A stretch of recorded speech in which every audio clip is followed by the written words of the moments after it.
Lecture de la Bible. Lecture choisie, lecture associée et leur vue d'ensemble tirée de la Bible Vie nouvelle dans sa version second 21. Regard sur le sanctuaire. Nous continuons à poser nos regards sur le sanctuaire pour comprendre le symbolisme par rapport au sanctuaire céleste. Exode chapitre 25 verset 8. L'Éternel avait déclaré, « Ils me feront un sanctuaire et j'habiterai au milieu d'eux. Fais donc, aie soin de faire d'après le modèle que je te montrerai. » Nous sommes persuadés, au vu de quelques textes de l'Apocalypse, que dans le ciel existe le temple de Dieu où Jésus exerce un ministère.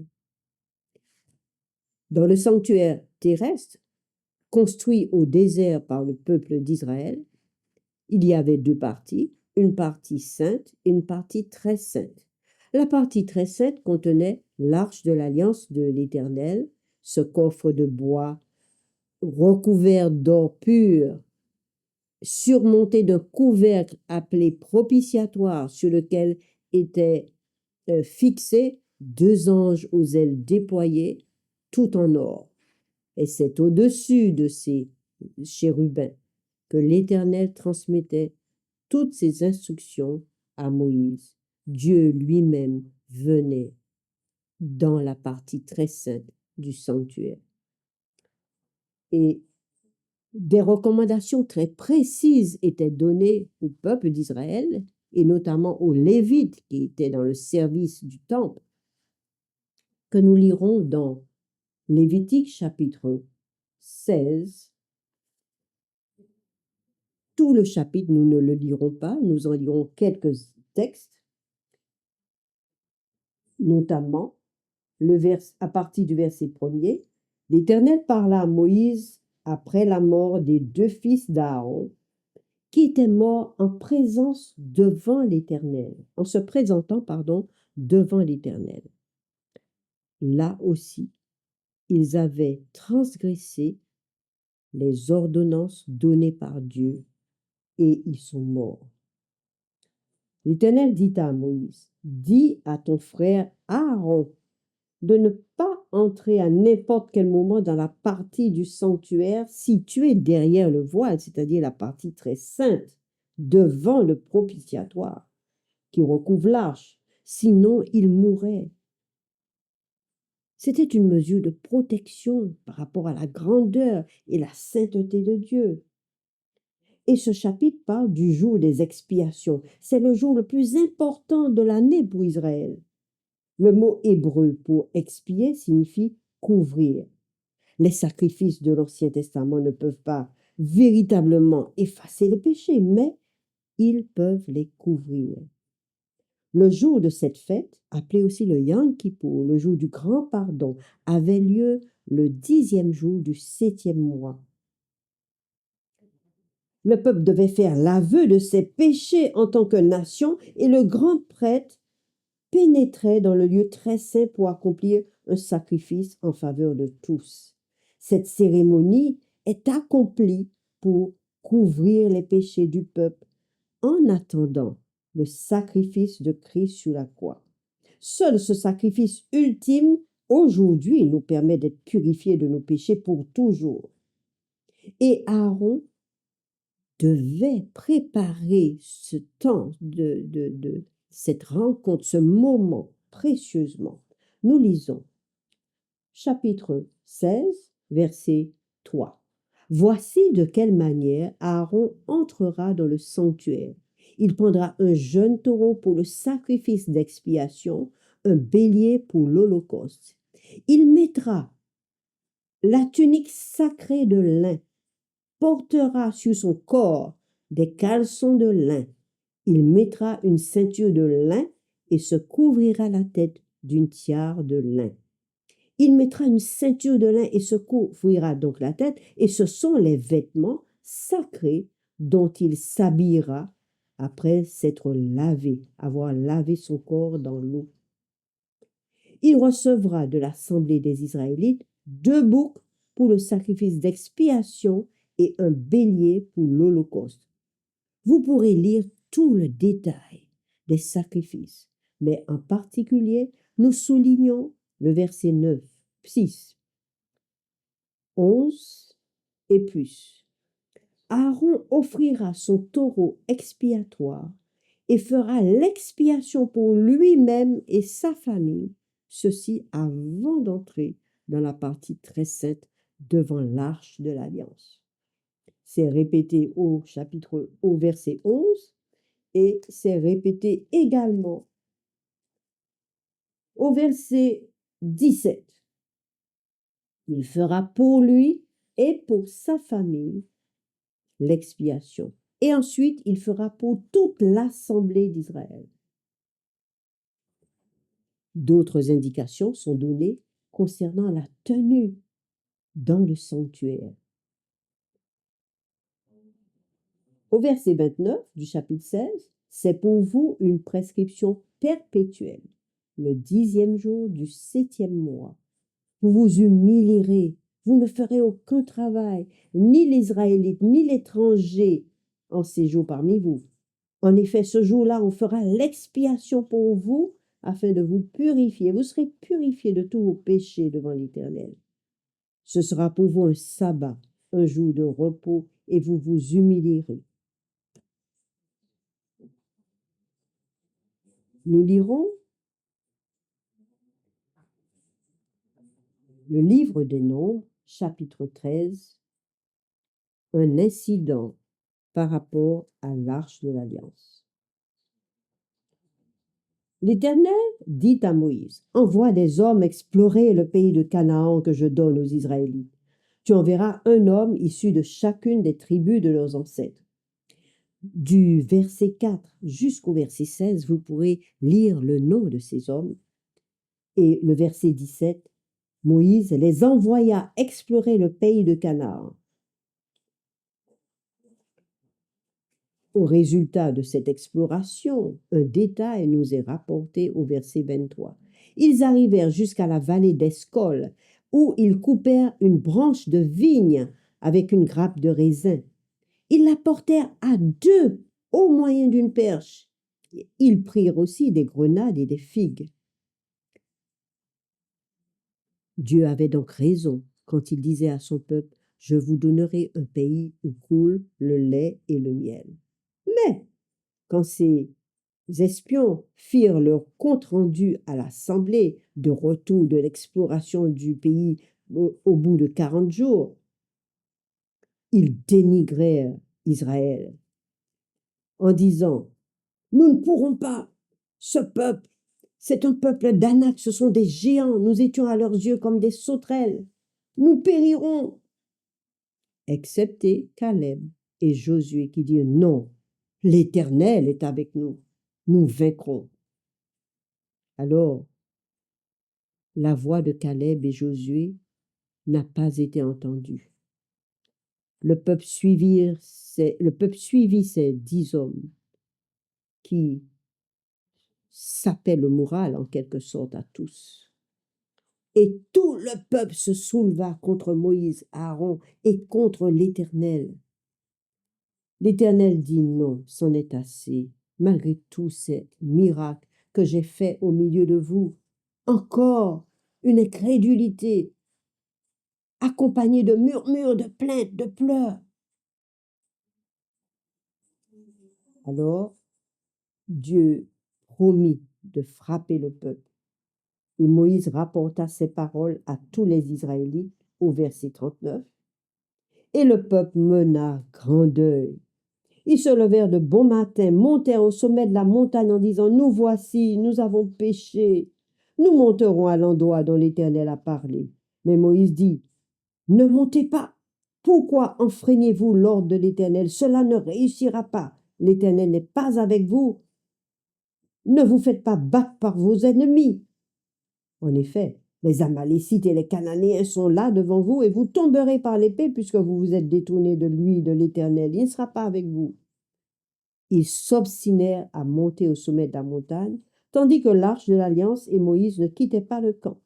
Alors les Amalécites, les Cananéens qui habitaient cette montagne descendirent, les bâtirent, les taillèrent en pièces jusqu'à Horma. Il était de coutume, lorsqu'Israël partait en guerre, de partir avec l'arche de l'alliance de l'Éternel et son serviteur Moïse. Ils étaient sûrs de la victoire. Au livre de 1 Samuel, au chapitre 4, le peuple d'Israël est en ce moment déjà installé en Canaan. Nous sommes à l'époque de Samuel, de Saül, le premier roi d'Israël, de David, le second roi. Et au chapitre 4, la parole de Samuel s'adressa à tout Israël. Les Israélites sortirent à la rencontre des Philistins pour les combattre. Ils installèrent leur camp près d'Ébenézer, tandis que les Philistins campaient à Aphek.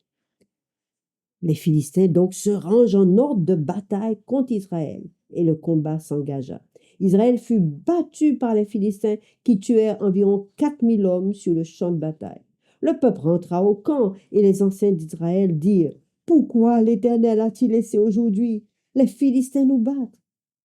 Allons chercher l'arche de l'alliance de l'Éternel à Silo, qu'elle vienne au milieu de nous et nous délivre de la domination de nos ennemis. Le peuple envoya des messagers à Silo et l'on apporta de là-bas l'arche de l'alliance de l'Éternel, le maître de l'univers, qui siège entre les chérubins. Les deux fils d'Élie, Ophni et Phiné, étaient là avec l'arche de l'alliance de Dieu. Mais cependant, Dieu avait des reproches à faire à ces deux hommes qui étaient prêtres et pourtant qui couchaient avec les femmes dans le sanctuaire de l'Éternel. Lorsque l'arche de l'alliance de l'Éternel entra dans le camp, tout Israël poussa de grands cris de joie et la terre en fut ébranlée. Les Philistins entendirent le vacarme et les cris et dirent: Que signifient ces grands cris? Lorsqu'ils apprirent que l'arche de l'Éternel était arrivée au camp, les Philistins eurent peur parce qu'ils crurent que Dieu était désormais dans le camp des Hébreux comme il l'avait été en Égypte. Fortifiez-vous, dirent-ils, soyez des hommes philistins, sinon vous serez esclaves des Hébreux, comme ils ont été les vôtres. Soyez des hommes, combattez. Les Philistins livrèrent bataille, et Israël fut battu.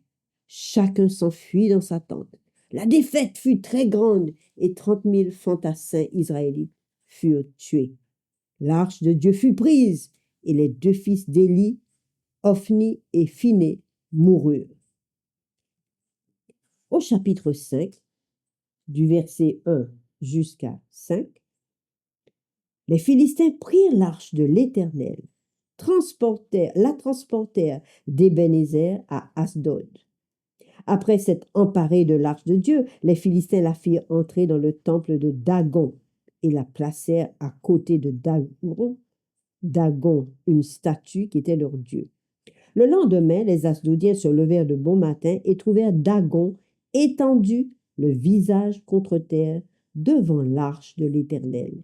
Ils prirent Dagon et le remirent à sa place. Le surlendemain, ils se levèrent de bon matin et trouvèrent de nouveau Dagon étendu, le visage contre terre, devant l'arche de l'Éternel. La tête de Dagon et ses deux mains étaient abattues sur le seuil, il ne lui restait que le tronc.